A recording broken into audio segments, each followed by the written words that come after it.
ಹೇಳಪ್ಪ. Ma'am, thank you ma'am. ಯಾಕೆ? ಅದು ಮಾಮ್, ಕೊನೆಗೂ ನೀನು ನನ್ನ ಗೌತಮಿನ ಒಪ್ಕೊಂಡಿಲ್ಲ, ಅದಕ್ಕೆ ತುಂಬ ಖುಷಿ ಆಯಿತು. ಇವತ್ತು ನಾವಿಬ್ಬರು ತುಂಬ ಖುಷಿಯಾಗಿದ್ದೀವಿ ಅಂದರೆ ಅದಕ್ಕೆ ನೀನೇ ಕಾರಣ. So thank you. That's okay. ನೀನು ಸಂತೋಷವಾಗಿರೋದೇ ನನಗೂ ಬೇಕು. ನಿನ್ನ ಹತ್ರ ಒಂದು ವಿಷಯ ಕೇಳಬೇಕಿತ್ತು. ಏನು? ಅದು ಮಾಮ್, ನಾನು ಗೌತಮಿ ಒಂದೆರಡು ದಿವಸ ಹೊರಗಡೆ ಹೋಗ್ಬೇಕು ಅಂತ ಅನ್ಕೋತಾ ಇದ್ವಿ. ಸೊ ಯಾವಾಗ ಹೋಗೋದು, ಎಲ್ಲಿಗೆ ಹೋಗೋದು ಅಂತ ಪ್ಲ್ಯಾನ್ ಮಾಡ್ಕೋತಾ ಇದ್ವಿ. ಹೋಗೋಕ್ಕೂ ಮುಂಚೆ ನಿನ್ಗೊಂದು ಮಾತು ಹೇಳೋಣ ಅಂತ.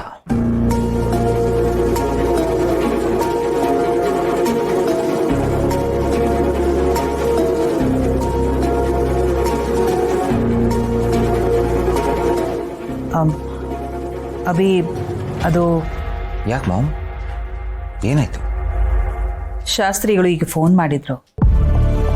ಅವರು ಒಳ್ಳೆ ಮುಹೂರ್ತ ನೋಡಿ ಹೇಳೋವರೆಗೂ ನೀವಿಬ್ಬರು ಹೊರಗಡೆ ಹೋಗೋದಾಗಲಿ ಅಥವಾ ಜೊತೆಗಿರೋದಾಗಲಿ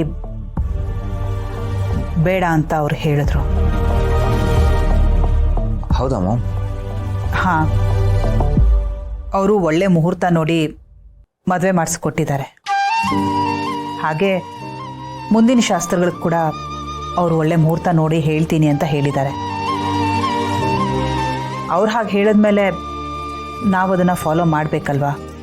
ಅದು ನಮಗೂ ಒಳ್ಳೆಯದು. ಅದಕ್ಕೆ ಅವರು ಮುಹೂರ್ತ ನೋಡಿ ಹೇಳೋವರೆಗೂ ನೀವಿಬ್ಬರು ಎಲ್ಲೂ ಹೋಗೋದು ಬೇಡ. ಹೌದು ಅಭಿ, ಶಾಸ್ತ್ರಿಗಳು ಹೇಳಿದಾರೆ ಅಂದರೆ ಅವ್ರು ಹೇಳೋ ಪ್ರಕಾರ ಮುಂದುವರಿಯೋದೇ ಒಳ್ಳೇದಲ್ವಾ? ಓಕೆ ಮಾಮ್, ನೀನು ಹೇಗೆ ಹೇಳ್ತೀಯೋ ಹಾಗೆ. ನೀವಿಬ್ರು ಏನೇ ಹೇಳಿದ್ರು ನಾನು ಒಳ್ಳೇದಕ್ಕೆ ಹೇಳ್ತೀರಾ ಅಂತ ನಂಗೆ ಗೊತ್ತಿದೆ. ಸೊ ನೆಕ್ಸ್ಟ್ ಟೈಮ್ ಯಾವಾಗಾದ್ರೂ ಪ್ಲ್ಯಾನ್ ಮಾಡ್ಕೋತೀವಿ. That's okay. Good night. Good night ma'am.